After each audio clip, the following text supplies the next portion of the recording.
Well, folks, welcome to Love the Afrobeat Music Talk Radio, your number one African Caribbean online radio. My name is DJ Tyb, the place to be. If it's a Saturday,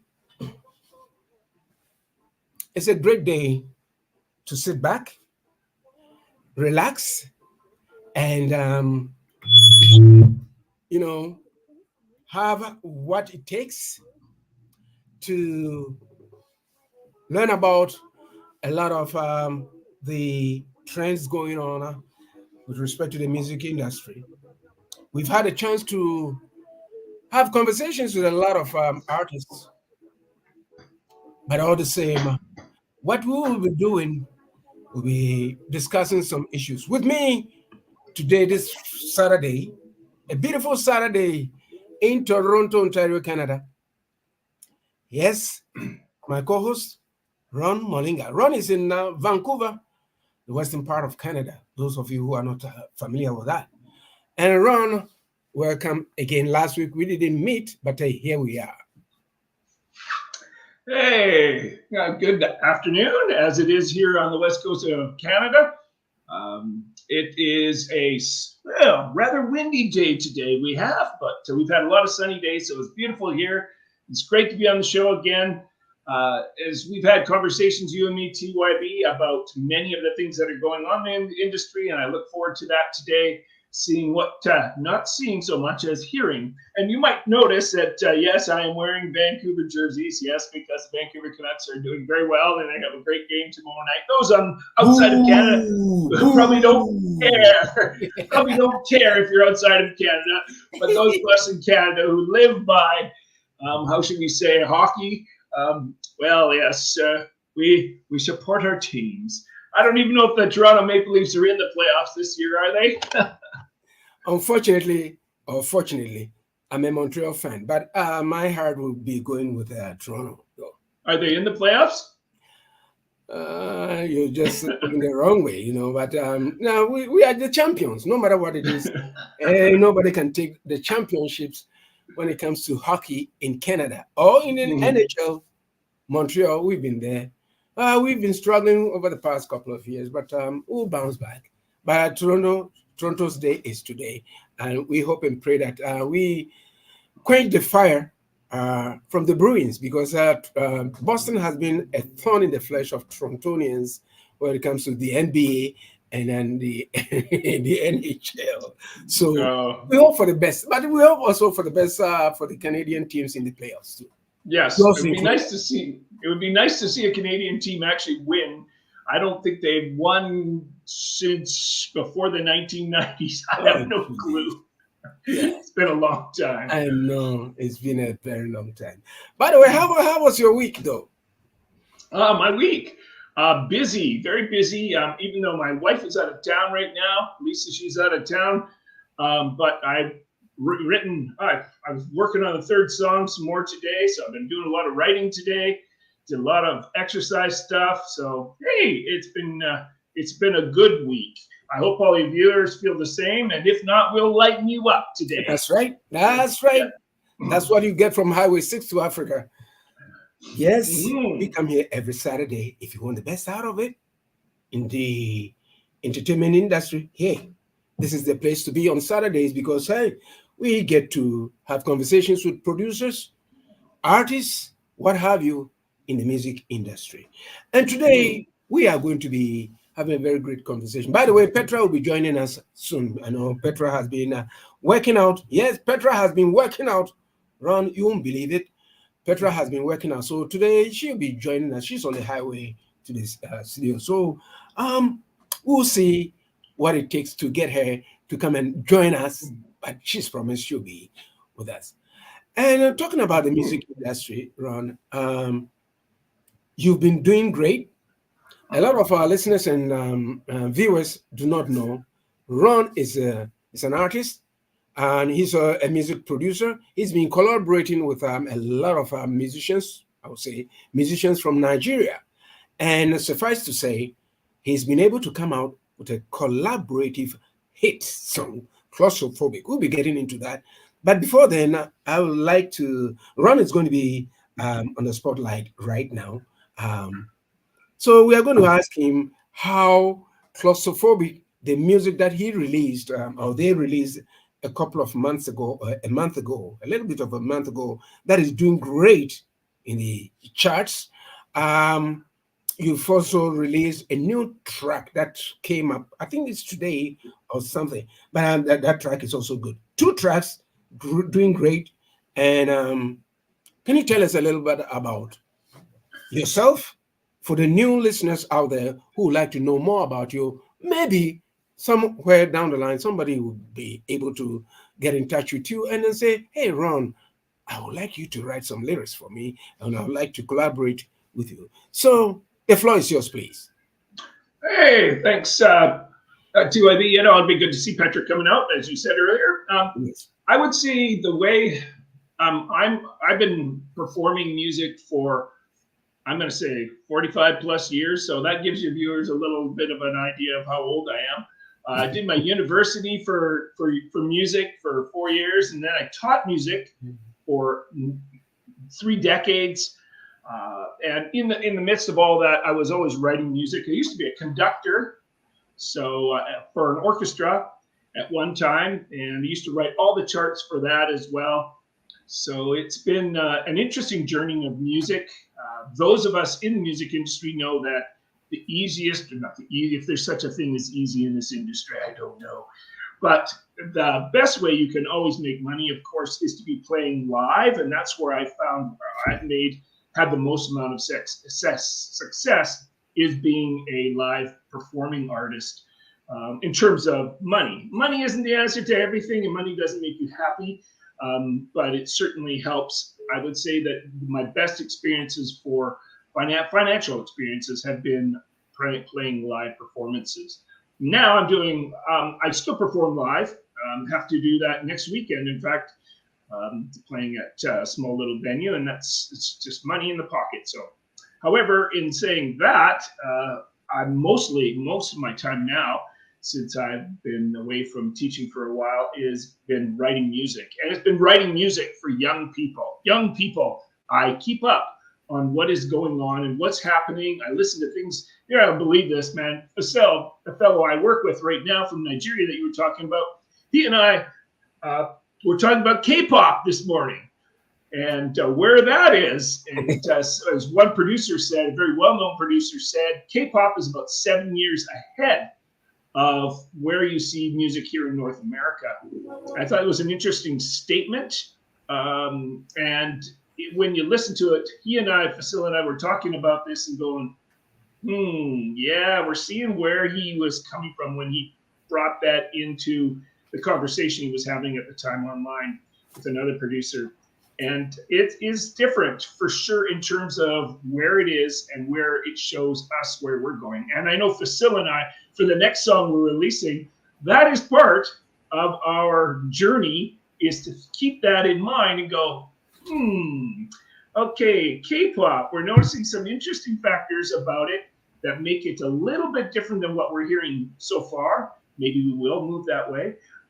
But for our next release that we have, that I've already setting up and I'm producing for it, getting it to its final stages, is take some of the concepts from that into perspective. Fasil is such a great guy. What I love the guy is that when I ask him, or I say, Pat, I share a song with him, often if he loves a song, within 24 hours, he has it already written, recorded, all the vocal tracks done, and he sends it back to me.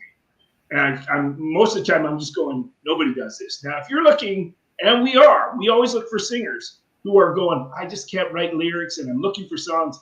We're the guys you should really come and see, Fasil, Mollinga, me, because we absolutely love writing music. Most of the stuff we're writing is in the genre of pop, rock, I would say R&B, and even we do Afrobeat stuff too. We have an artist right now who's an Afrobeat artist, and she has a couple of our songs as well. She said she's going to start doing some recording with them this weekend. And Fasil even took them and edited them and changed them so that they would fit a woman. And he did it, I would say, within 2 hours. He had re-recorded the whole song and sent it back to her and said, here you go. Here's how you would sing it if you're a woman. So the man is amazing. I can't speak highly enough of him. And whenever we're on the phone, he and I, the conversations go on and on and on and on, just like I am doing right now, probably way too much. Yeah, I mean, I hear you, and if you're collaborating with somebody and the person, you see, you get along with each other, Mm-hmm. it's great because you come out with so many different things. Just like on my side too, during my over my musical career, doing recordings and all those kind of stuff over the years, I have recorded with only one producer, Ozgurley. And anytime we go into the studio, it's fun. We've never sworn at each other. We've never had any disagreements. Whenever I come from a different genre of music, high life music, he comes from soca music, and the sounds are almost similar. So I come from one side, and he comes from the other side, and we are able to create magic in the studio. So if you work with somebody that understands you and you know the journey, the end of the journey, where you're going, it makes it fun. So I mean, I hear what you're saying in terms of Facil. How did you guys meet? Oh man, I tell you, the way it worked is I don't know how I caught up to him. I think what he liked about the stuff that I was doing is that it sounds like real musicians are playing. And it didn't sound like it was techno beat stuff. And hey, you know what? There's a place for everything. However, he just liked the sound that I was getting, I would say. And then I listened to his voice. He's got the voice. My most, I'll say, admired aspect of him is the fact of how fast he can come up with things. And he says his brain just has to do this. His brain just works on this stuff because it's a good thing. It's like reading. And he just says writing words down and getting them recorded while they're fresh in his mind is really important. And he and I click on with that. So I would say I don't know if it was probably more him catching up with me. I may have shared some songs with him. And then he just said, I like what you're doing. And I think the thing that he wanted to do, and I know that he's been looked down upon this by some, he really kind of didn't want to be in the Afrobeat world per se, though we've written Afrobeat songs. And I would say that, I don't want to say Nigerians look down on him because that's not a fair statement. I would just say that it's not the norm if you're from that country, as you well know, is to be doing songs like we're doing, which are sort of pop. But I'll tell you, the latest song, which is World's Best Friend, it's almost, as you and I were talking TYB earlier today, is almost like an Afrobeat beat to it, but it's not. It's different. So that's the way I would describe that one. It's quite different. It's quite different. Yeah. I hear you because we had this conversation and we've been having this conversation over the past couple of months. The sound Claustrophobic, which was released about a month or so ago, which is doing great. When I played it, when we played it on Love Day, somebody said, this song is good. It's very, very good.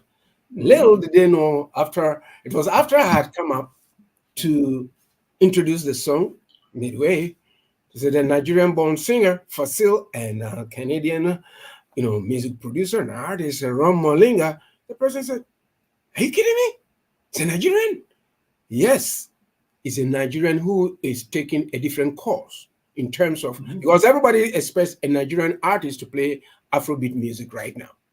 But there are a lot of Nigerian artists who are doing various forms of. We have Check. Check is a rapper. We've had a whole lot of them on this program. So I mean, if you are thinking that at some point in time, if you're out there and you're thinking that at some point in time everything is going to be Afrobeat, think twice, because the music the Afrobeat genre itself is saturated with a lot of great musicians. It's either you make it or you just go in another way. Going another way will be the good route for you, but you may not know that going from that genre to another one may propel you to some somewhere. That is where I think I commend you and Fasil for the work that you guys are doing, because what I would term, or what you would term, is an African sound, African Canadian sound, and it's beautiful. It's really, really beautiful, folks out there. Your take on it, please. Yeah, I agree. You know, one of the things about being an Afrobeat artist or playing that or trying to create songs like that is you really have to stick out. And we've had this conversation before. Really have to stick out as being different somehow. You've got to do something different than other people are doing. That's why I commend, Tyla. I know that she's taken a different, slightly almost an R&B approach, but then so is Burna Boy, Sitting on Top of the World. I would say that's almost more of an R&B style. However, in saying that, I think that what you have to do is have something that is unique or different about you. And that's the way I think Fasil and I are taking this on, is going, okay, we're going to do something different, not for the sake of just being different, just because I think it's something that people might enjoy from all parts of the planet. And one of the things that he and I have a policy on is that, one, we don't like to have swearing in it, but that's not a big deal. That's easy. Then we get a chance getting played on Monday. But the other one is that we really try and put the words all in one language, which is something that we've had discussions about before too. And that is sometimes problematic if you don't understand both languages. When's the last time you read a book that had 2 languages or 3 languages in it? I haven't read one. And I've read as a teacher. I read a lot of books. And I don't think I've ever read one that was in multiple languages. So to me, it's like, it's your choice how you take this on. However, that's the approach that he and I are doing that's slightly different. I think people are almost expecting him to be singing parts of other languages in the song, but we just said, no, we're going to keep it to one language. And if you don't understand that language, that's fine. That's fine. I admire people that, sing in French, sing in Greek, sing in whatever language you like to sing it, go for it. But I think when you start intermingling languages, that becomes problematic. That's just my take on it, and I'm sure some people will disagree. I'm sure you'll have Afrobeat artists right now who totally disagree with that. As I've had conversations with many who say, nope, this is the way I'm doing it. I'm going, okay, go for it. So it's just one of the things that we take on that's a little bit different to get a sound that hopefully becomes, is our own. I again commend you for that. You see, we've spoken about marketing, how you want people. You've always been talking about ABBA, and at first, I was just struggling within the brains here to say what was Ron saying. What ABBA, and the person wants to sing in Pidgin, sure. The person wants to sing in that language, sure. But then if you take the ABBA experience, if you take Julio Iglesias' experience, if you take, there's so many who have crossed over. I think they made it. Because you can sing in one language and then look at the language. So if it's English, how many English-speaking countries are there? So with respect to the Afrobeat, they speak Pidgin English, broken English. Yeah. How many people would understand Pidgin English? But if you want to go mainstream, then it's got to be like how you and Fasil have started. It's my personal opinion, though, that you've got to find a way where you can market the music, because it's not, you don't go to the studio just to go and sing and then sit down and then expect manna to fall from heaven. You want money. You just want to be popular and have money. It's a job in itself. But most of the time, a lot of artists don't think, especially those coming into the system, don't think that it's a complete business. It is a complete business. If you want to go into the music industry, it is a complete business. It is not like you go in, you sing, and market. Oh yeah, no. If you don't do it, you lose it. If you don't use it, you lose it. So I understand where you're coming from. So singing in a particular, it depends on the strategies that one has got to use. If the strategy is flawed, then you hear that the music has come down. But if it's in English, you can start with English, because about a month ago, I was going through Radio Progress looking for artists, and I saw one guy. He's in Tanzania, And he's written some beautiful song about children. It was of children. Yeah. And he sang it in Swahili, and the other track was in English. Guess which one I chose? English. Yeah, of course. I chose the English one, and a lot of people like that. If I look at the stats and look at the Swahili aspects of it, there's a more uptick in terms of the listenership where it comes to the English version. So, I mean, I agree with you in that sense. It's not rocket science that one has got to look at. It is how you feel comfortable. If you feel comfortable, you want to do it in one language, that's fine. You can cross the bridge and go and do it, and then go and do it in another language. That's also fine.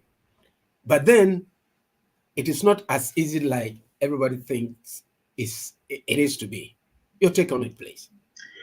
Yeah, I agree with everything you said. I can't disagree with any of that. You know, there's many people, like, let's look at Canadian icon Celine Dion. She has sung in both French and English.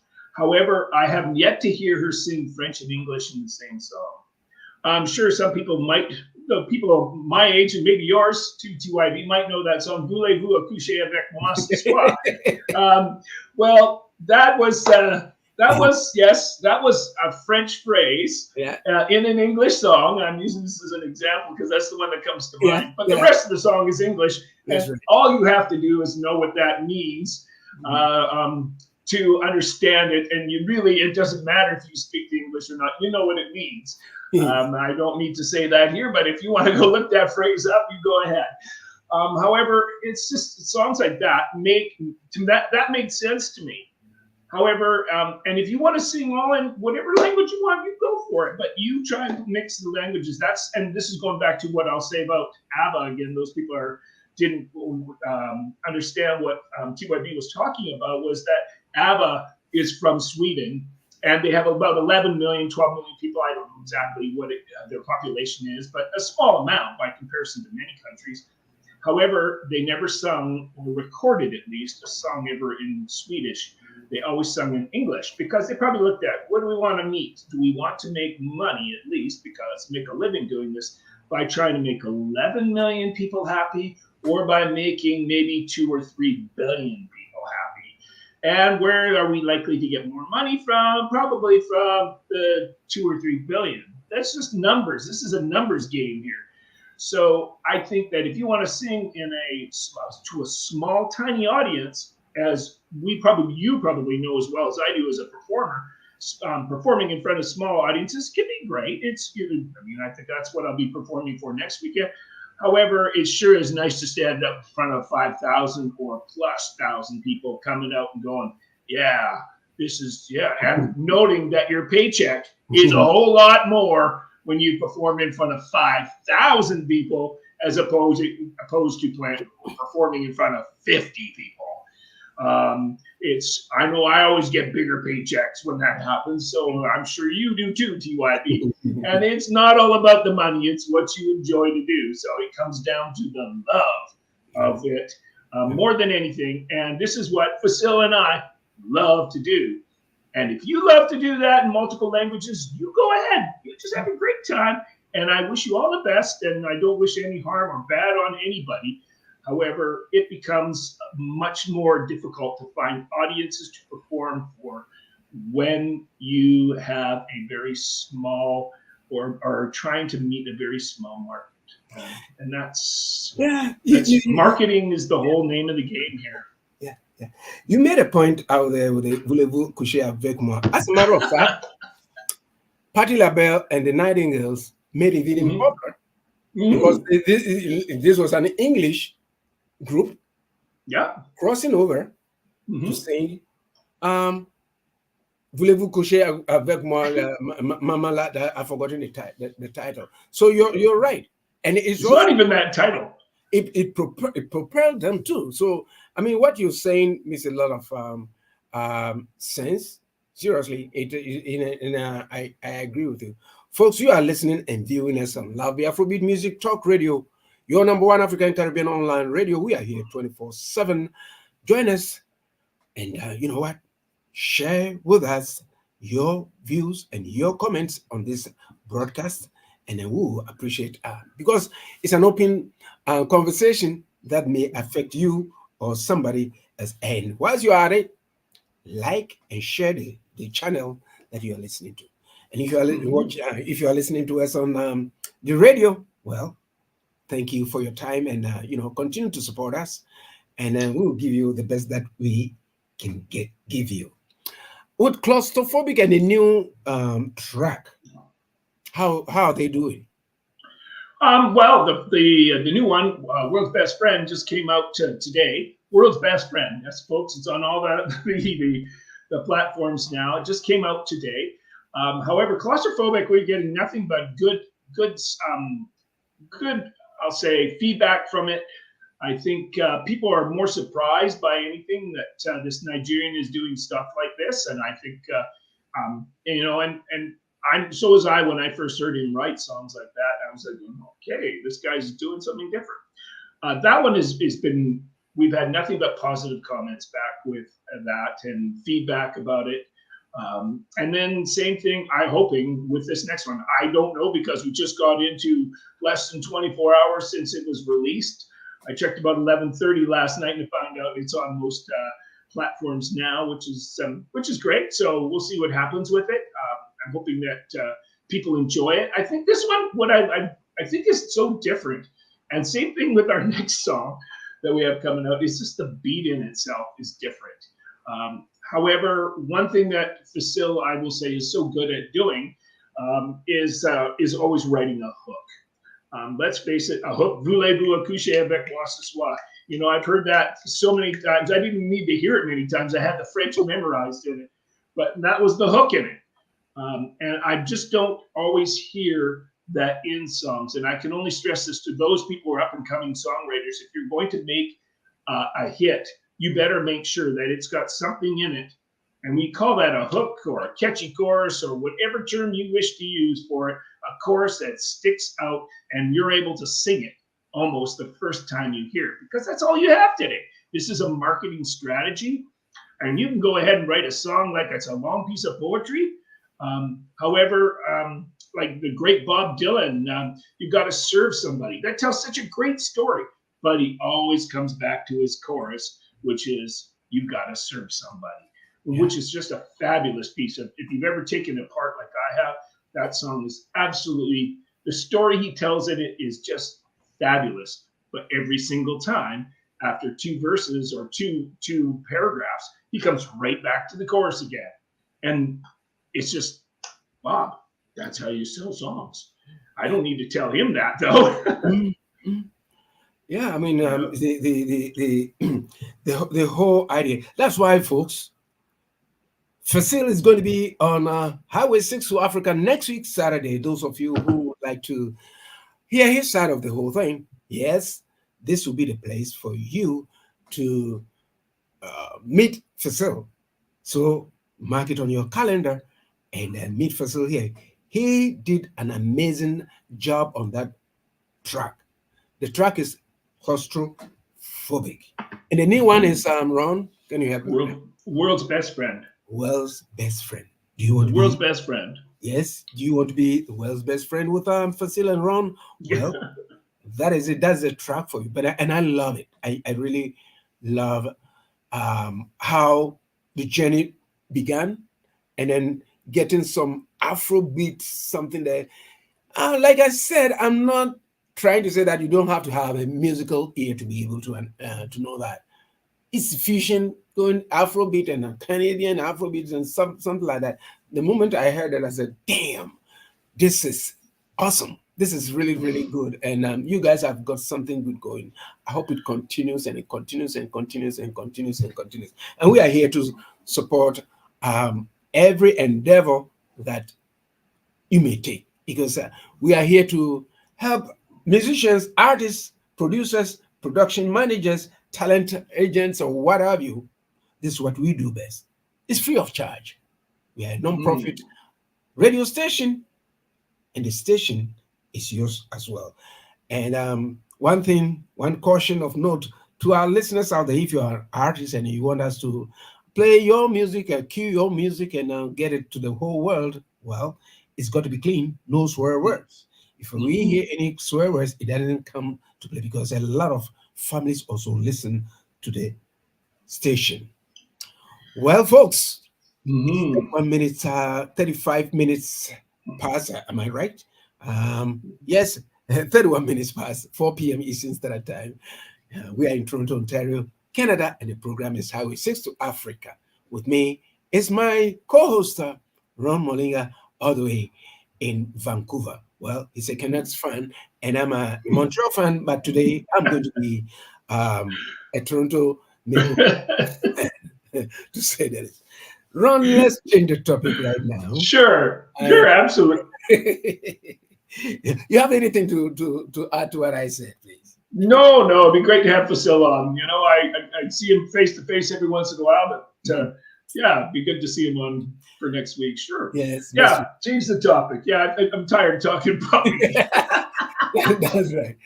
Yes, now we are going to be looking at some of the challenges facing the industry. Before we came on airtime, I read an article and it says the 10 top challenges facing artists in the music industry. And the first one that came up was lack of access to funding and resources. The second one was low revenue from streaming. The third one was competition from major label artists. And the third one was the big flu. Well, the fifth one was difficulty standing out in a crowded market. And the other one was the rise of DIY culture. And the last one, I would say, was the decline of physical music sales. See, the trajectory of the industry has changed. And it's wrought with a lot of pitfalls, a lot of problems. And these are some of the things. It says lack of access to funding and resources. You know, today, or back in the day, before you go into the studio, you have to cough up something. If you don't cough, you're not well. But today, a lot of people have studios in their homes, but you still need the resources to be able to get the best equipment, the best what have you, to do it. And it's lacking. Should it be a private-public kind of resource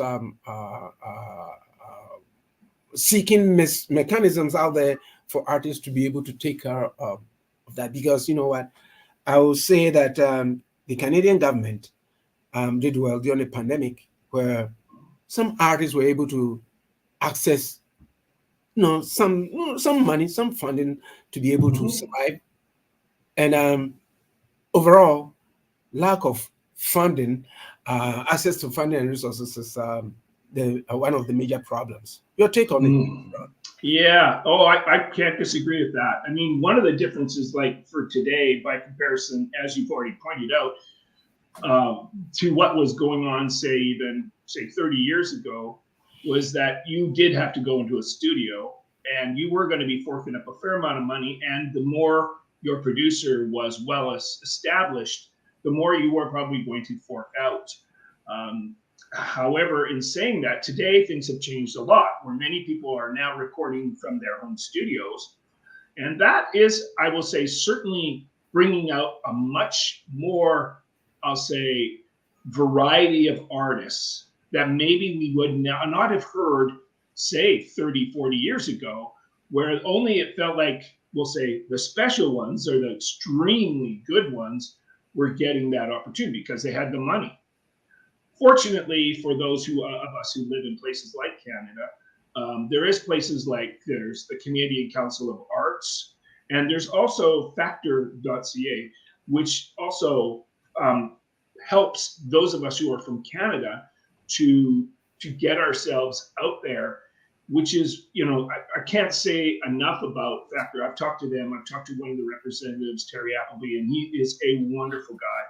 And he's given me a lot of insight onto how you go about getting grants. And I know this from listening to Canada's awards, the JUNO awards, is that many artists, I think 18 or 22, I forget which number it was, thanked Factor for their support. So whether that was through money, I would assume it was.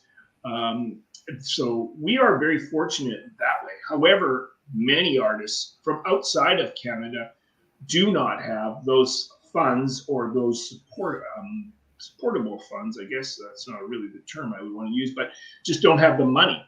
However, being the way that we can now record on laptops to do music, it's the toughest thing though, is not getting the recording done. To me, it's not. It's after that. How do you get it out there after it's been recorded? How do you get it onto the market? And that is, I'll say that's a fight that Fasil and I go through. Not a fight, but our biggest challenge is the marketing part of it. And that will not change because there are big labels that are supporting artists who have the money up front that can get their artists right out in your face. And that's good. However, those of us who are not wanting to spend $500,000 or whatever it may cost you, because it's a challenge. It is the biggest challenge by far in this industry. I would say hands down. Lovely. Oh, good to see you, ma'am.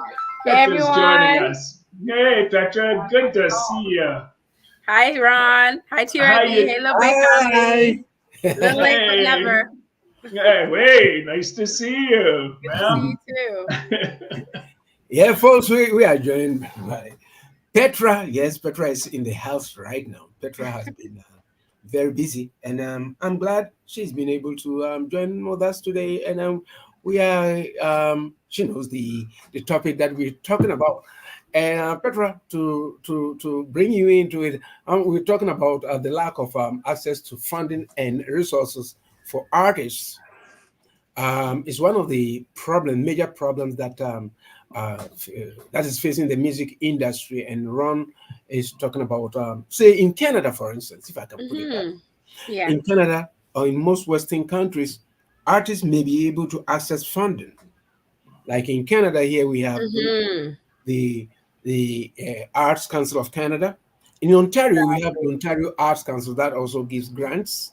As a matter of fact, I would say that I have benefited from the Ontario Arts Council. That's good. Yes, and they assisted us in putting out an album together, which was great, and also have the access to funding for with Heritage Canada, that overseas factor that gave me quite a lot of money to do a tour in West Africa back then. So there's that funding there. There are other funding places where people can also go access. But then we are talking about Canada.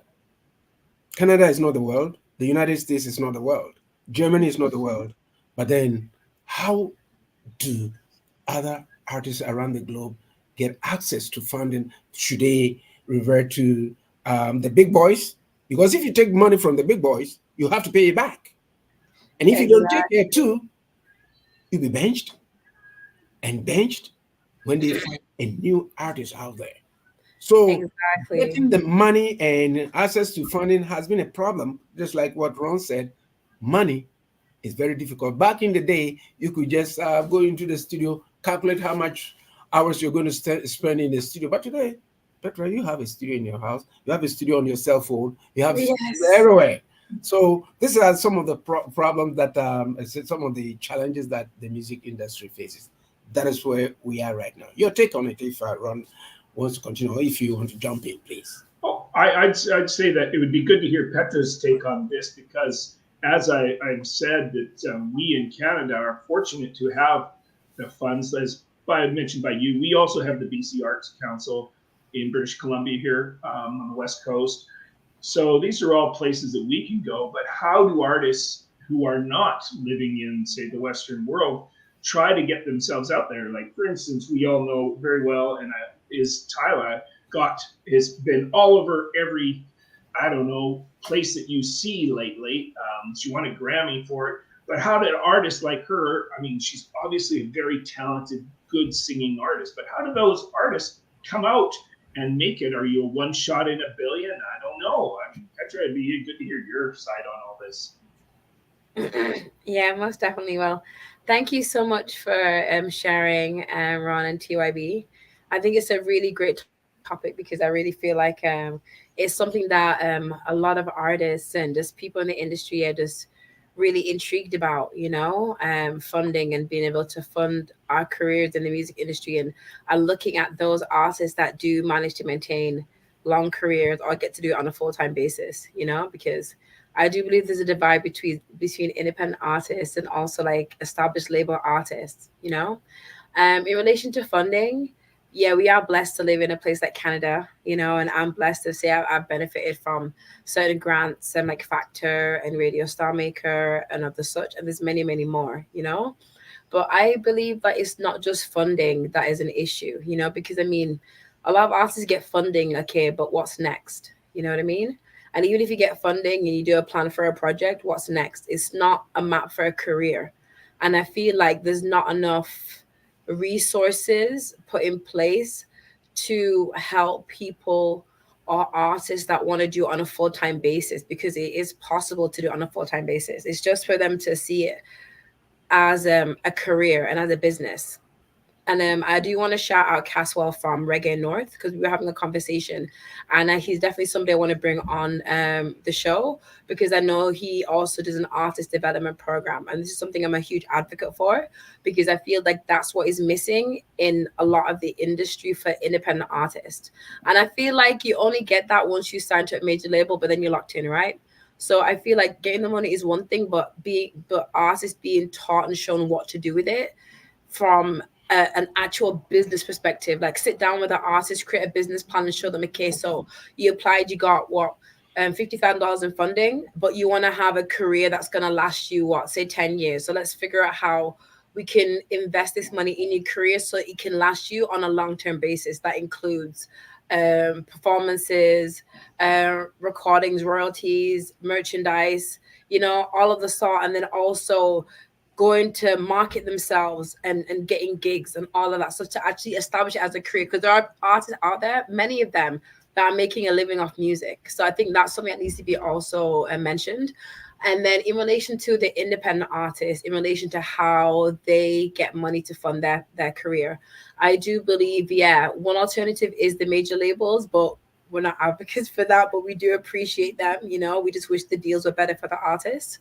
But at the same time, I left Canada in the early like around 2010, 2012 era. I went to Jamaica, and I would say it was in Jamaica where I developed myself as an artist and also my sound, because I watched artists there that don't have grants establish themselves and have a career. And there are artists there that do have careers that are not signed to major labels. It's different in the reggae space, because I feel like it's a lot easier in reggae, and I also feel like maybe in like Afrobeat, and also certain some of those genres like Afro music artists can have careers in Africa and not have to go mainstream, same as in, say, the Caribbean or in Jamaica. And I do believe worldwide as well, but I feel like those artists have the ones that have like logged onto the fact that they are doing it as a business and have been privy to that information, or over time have gained the knowledge to now figure out how to do it. So me, I'm an independent artist, and I found a way to fund my career by establishing a business outside of music. So I believe that's one thing that artists that are in Canada, Western countries, and also independently can do. I do definitely want to shout out Kathy Matete. She is a phenomenal artist, so talented. And she's been doing her thing. She's independent, but she also has a career in marketing, and we've had her on the show. And she's a prime example. Like, there's so many artists like her, that need to have the spotlight shown on them and be given more help and more boost, because they've shown that they're talented. They can have a career full time, So that's my take on it. Wow, what a beautiful voice she has too. I've listened to numerous. Yeah. Oh, yeah. A beautiful songwriter. I love her music. I've been playing in the car and driving. Shout out Kathy Matete. Yeah. Yeah, she's one of a kind. And what impressed me, Petra, if you can recall, when we had Perfect Gidimani on the show, what impressed me about him talking about Kathy was that when they did that track, he sent it to her, and within 24 hours, she has done a marvelous job on it, and the music was so phenomenal. And we had another artist on this program, Ras Morgan. He told us Yeah, Ras a Morgan. little bit about Petra too. Petra Yes, he did. 24 hours, and he did it. And I mean, he sent it to you, and you knocked it out of the ballpark. So Thank you. awesome musicians, awesome musicians out there, and Like TYB. Yeah, exactly. Like that guy right there. I know. Yeah, he's a JUNO winner, man. what we're trying to do. Bass player, can't forget the bass players. There you go. Mhm. You see, to get back to the industry has changed, and without funding, because you can do everything that you want to do at home, but you need great people around you. As we know, live performances right now gives you money. Exactly. It's not like back in the day where you had tons of CDs in a truck. You go and Mhm. perform, and then you sell the CDs out there. Now you can buy it online, the track online. Mhm. It makes it easier for you. So the industry has changed, but before you get there, there's got to be some marketing things in place for you to be able to get out there to be noticed. You have to have the network and the right people, the right Exactly. team behind you for you to be able to do that. And without funding, it's difficult, very, very difficult. I was talking to a DJ friend of mine, and I I told him that we were discussing, and I said, you know what, in Canada we do have funding for all these things. This is something that came up just yesterday. As a matter of fact, Love the Afrobeat Music Talk Radio is want to encourage young people to be in the media space, DJs and stuff like that. And to say Exactly. this, we are going to be training DJs, young people, Amazing. young DJs, Cool. Exactly. young reporters. Because we've Exactly. gotten the funding for it. And Exactly. we are going to make sure that we get young people to take over from us, because at this particular point in Exactly. time, that's what we have to do. So lack of funding on our side of the globe, it's okay, even though sometimes it becomes a pain filling out the forms and all those kind of stuff. But it is there. But to the others who don't have it, and even if they have it, if they are able to make their own money and go into the studio to record, they have to also go and pay payola before the music is played. Exactly. Don't we know that one? Yeah. Yeah. Exactly.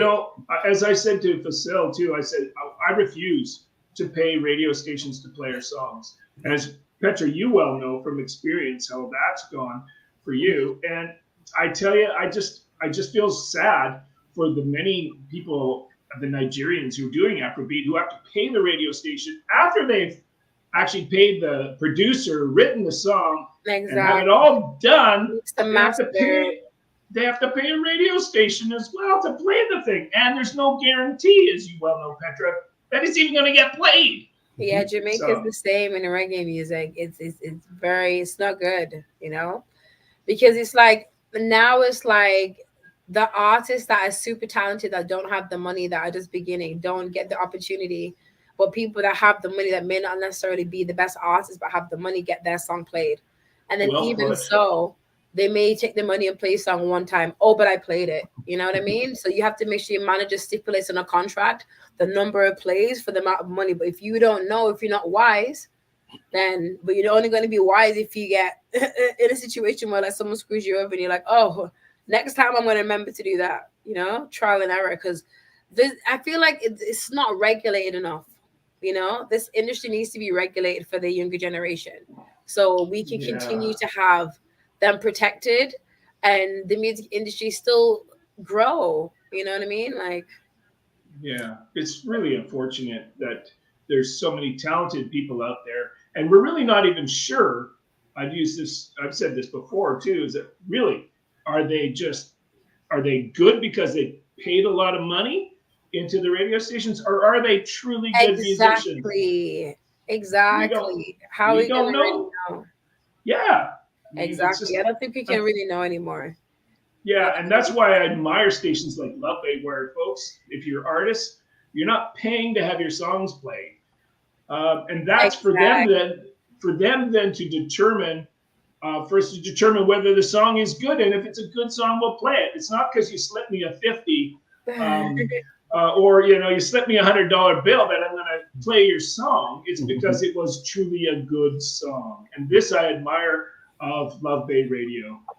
I think we took it from the angle that just like you, never paid anybody to play my music. If it's good, play. If you don't, if it's not good, that's fine.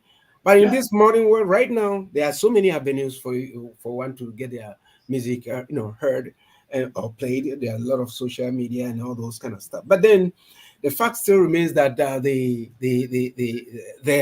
the payola there, which I think dissuades a lot of people from doing what they do best. Because look, if you win a Grammy, you are not the best musician in the world. Because there are other musicians out there who have not been able to get to where this person, and they've not been discovered. Well, Petra, we had a conversation with Ryan Ski. He goes around picking talented musicians. He goes to Kenya. He says that when you go to Africa, go to any corner, if you see 10 young people sitting there trying to sing or trying to mimic, 9 of them are potential superstars. 9 out of the 10. Exactly. But then do they have the help? They don't. Even if they go out there to play, it's tough for them. But then we'll do the best that we can to make sure that our artists feel comfortable bringing their music and everything, and also appearing on this program, because we are having this conversation of a lifetime. And I have a question. I have a point to IB too. Yes. I don't mean to cut you, because you know how I look at it. You see how they do the Olympics, right? They have I don't know, the lines are blurring now, but we have the male category, the men's category, and the women's category, right, in sports. So I feel it's very unfair to be pitting independent artists against major label artists, because it's like they can never compare, because independent artists do not have the resources, the access to network, the development that a major label artist has. So because they don't have what they have, major label artists are always going to be up there, unless you get these phenomenons, like these one of a kind, like a Lil Nas X when he first came out with Old Town Road, or you get these one songs or Panda, that come out where they get big off TikTok. You know what I mean? So that's the only thing. So I really feel like that, I think, is an issue within the industry, is that you're pitting 2 different categories against each other. It's like having WNBA players versus NBA players, They're both very talented, but it's different skills. So we know that one is going to excel more than the other. Not to say that the other's not good. It's just they have different resources, So I think that needs to be also looked at in the industry too, right? Yeah, and what you just said falls into the third category. Says competition from major label artists. Some of the challenges facing the industry. You just said it. Yeah. Independent and label. Ron, go ahead, please. Yeah, no, I was going to say it's like football in Canada, or soccer as we call it, but football, as the rest of the world really knows it. The men's team is supported with huge amounts of funds, whereas the women's team is like some minuscule amount of money for them. And yet I find the women equally, if not more, enjoyable to watch. And they've had more of a winning record than the men, yet they don't get paid equally the same.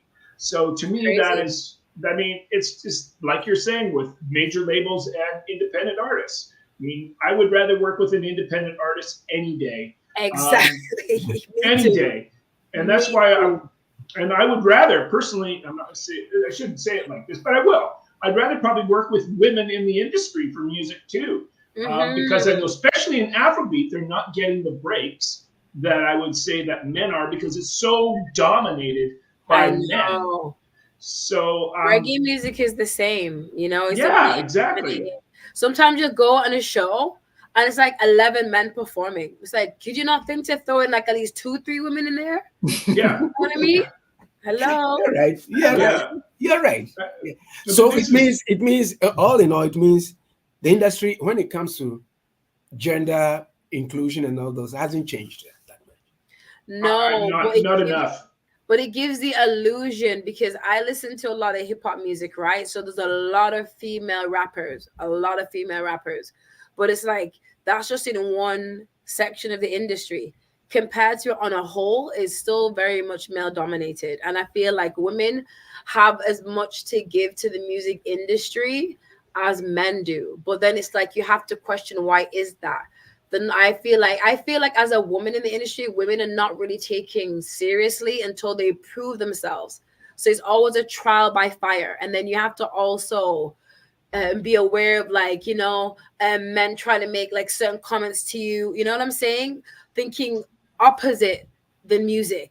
You know what I mean? When you're there for the music. So if you can now get over that and say, you know what, I'm here for the music, and then now it's like the talent, there's so much to it when you're a woman. So I feel like women do need to have support, not just funding, but actual a support system and organization, mentors. Like, even, I think would be good for women in the studio is to be able to know that they can have like someone that could go with them. You know what I mean? Because that is always a safety concern for a woman when she's first going to the studio, and me, I used to have my best friend go with me, but prior to that, when I first went, it was a bit shaky, but going myself. So I made her come with me, and I felt more comfortable.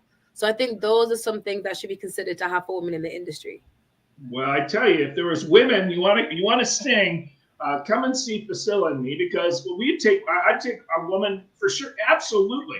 And I'm happily married, and so is he. So don't worry about any of that other stuff that can go on. As a friend of mine said, she was in New York, and she was in a huge name in the studio with him, and she was asked to do other things that are not appropriate. Yeah. And that, to me, is just not where the game should be. However, I do want to point out, because somebody will say this, did you notice, I think it's 7 out of the 8 nominees for this year's Grammy for Song or Record of the Year were women. Yes, that was very, very good. So hats off and a round of applause to that. Let's see how that reflects and ripples into the rest of the industry. Right, TY? But was it done for that reason? Yeah. Because they're women. But the fact still remains that it hasn't changed that much. Let's take Afrobeats, for instance. I mean, let's speak truth. Yeah. How many times do you hear about Thames and all the? You don't. I know. I know. But there's some talented Thames and Kathy. Yes, Star. Yes. Yeah. So you hardly hear about them. So it's still there. It's only Burna Boy, Wizkid, Davido, and all the others and all those. You hardly hear the women. Like Arya Starr. I know Arya Starr. I know, that's what I said. I said her. She's one of my favorites. Yeah, she's really talented. Like, she's really good. I like her. And you hardly hear about them. So this something has got to change. Just like exactly. But what does it say when my net worth is worth more than Arya Starr's? What does that say? You know what I mean? I mean, I checked her budget and what her net worth was, and I looked at mine and went, holy cow, I got more money than he. I'm not a millionaire, trust me. Maybe you should do a project. You should do a song with her then. You know what I mean? Mollinga, just Arya Starr, I don't know. It's just, I wonder about this, because why are they not getting the breaks that some of the males are? Exactly. I don't know why either. And they're just less talented. And you know what it is? I don't get. It's like, why do you regulate the industry when there's like 7-8 billion people on the planet? There's enough people with enough money to support the artists that they want to support. Like, why are you saying only that person can go and that person go? Just fling them all out there. Whoever sticks, make them stick. Whoever falls off, make them fall off. And if they want to fall off and recalibrate and come again, let them do it again. But that to me is fair, as opposed to you regulating. It doesn't make sense, because it's like, it's all about control. You're telling the people what they should and shouldn't like and who they should listen to, when we should have a choice. And that's why I love the independent route, It just, and you can tell it feels, independent music from independent artists, it feels free. It feels free. You know what I mean? Yeah. And why is it when an artist just comes out and their first, second album is always so amazing? You get to the third and fourth, it's like the energy is like, where's the spark? Something's missing because it's been dulled. You know what I mean? It's been and that is where they fall, because the track that you make, in my own estimation, is that the next one should be better than the first one. Mm-hmm. Because if Yeah. the second one is not, then Oh, why? then that's it. Because I feel these artists get so drained on a Yeah. major label because they're You told know what to do, what to wear, where to go, how to eat. You're surrounded by paparazzi all the time. That's why after a while they're like, no more cameras, because you know what I mean? Where we're independent, we can go to the grocery store, you know what I mean? And then touch the stage and rock the stage. In it, TYB at Afro Fest, and then go about your life and you're good. You know what I mean? Yeah. Come on. We do big shows and then we get off the stage and we just we have the peace of mind. You know what I mean? That is nice to be able to go to the grocery store and not have everybody going off. Here can have your autograph. Yeah, because now it's not stifling your light. It's not stifling your energy, creativity that you need to create. It's like artists like Bryan Adams. He can't even live in Canada because everywhere he goes, Yeah, you know, he's too famous. Too famous. I guess so that's why he lives in a castle in Scotland instead. Yeah, You know? way out there. That's right. And Ron, we're going to be wrapping up, and just tell us, tell the listeners about claustrophobia, how people will be able to, and then best friend in the world, and how people will be able to or can sort of access to listen and then to purchase and to see where Facil will be the next run. But we know that Facil is going to be on Highway 6 to Africa next week, Saturday. So tremendous work. How can people find you guys? Yeah, first of all, I mean, all our songs are in Spotify. World's Best Friend, our latest one, Claustrophobic, is on there. We've got another one coming out shortly. We just keep pushing them out. We're both on Instagram. He's under Facil Graham. I'm under Ron Mollinga. We're both on Facebook. We're both on TikTok. You can go to all those places. Check us out anywhere on those places. We're on YouTube, you name it. And so it's just, you just look us up. Facil is kind of a weird way of spelling it. It's Macyl. So if you're looking for him, that's how you spell his name. I've heard people pronounce it Fackle. Yeah, right. All right. Hey, Fackle, how you doing? Yeah, you're right. There's a Y instead of an I. So Facil, there, that's easy. You can find us on there anytime, and it's easy to find us. Heck, I'm on here. You can find me. Exactly. Great job. Yeah. So great job. And Petra, what do you want the listeners to take with them? Because we barely touched 6 of the challenges, but we also have time to talk about it, because on how we sit to Africa, we are not short of topics to discuss. We're not. Exactly. We're not short of topics to discuss. And most of these topics are topics that affect a lot of artists, young artists, new artists, old artists, and stuff like that. And we've gone beyond the call of duty by, getting the drifters and all the others and Motown artists and all those kind of stuff, and we've merged it. So we are doing the best that we can to bring the young and the old, so that the industry finds its way the way that it's supposed to be. But all in all, we are enjoying ourselves on Highway 6 to Africa.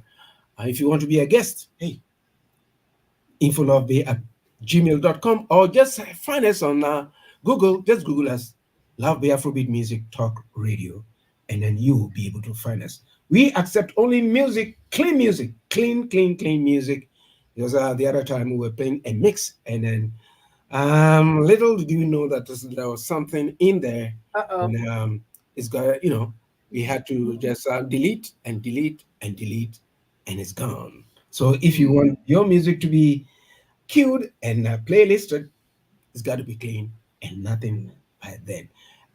Petra, anything for people to take with them? Yeah, I do want independent artists out there. If you know that you love music to your heart and soul, I would just say find there's many ways to achieve your goal. There's money in the music, but there's also money outside of the music that you can use to fund your music career. Don't just stop at the music. it will always come back to the music if you allow it to, you know. So that would be my final thoughts for that. And then I also want to do shout out Jan, the producer, you know what I mean? Me and her this morning we had fitness class. Oh, Saga. We did the Muay Thai. I want to shout out Aaron and Mel, the teachers there, and also O'Neill, the owner. So it was really fantastic. So yeah, we're getting our summer bodies on. So if you're in the Mississauga area, check out the fitness boot camp from 10 to 11 with King Training, and then from 11 to 12 with Aaron Muay Thai. Pow! Wow. yes. On the back today. Yo, Jan right. was definitely kicking butt on the bag. That's right. And folks, on that note, we'll say thank you for allowing us into your space, and thank you for supporting us. And we'll continue to give you all the best, what we know, to bring you closer to the music industry as we know it, folks. Until next week, where we meet Fasil and Ron. Well, Ron is here, but Fasil will be joining us from all the way Nigeria. Yes, I'm proud of him, and I'm proud of you, Ron. And we'll see how it takes. And next week, Saturday, Fasil, claustrophobic, and best of friends coming your way on Love the Afrobeat Music Talk Radio. Take care of yourselves and each other. And until then, we say bye-bye. Take care. Family. Bye-bye.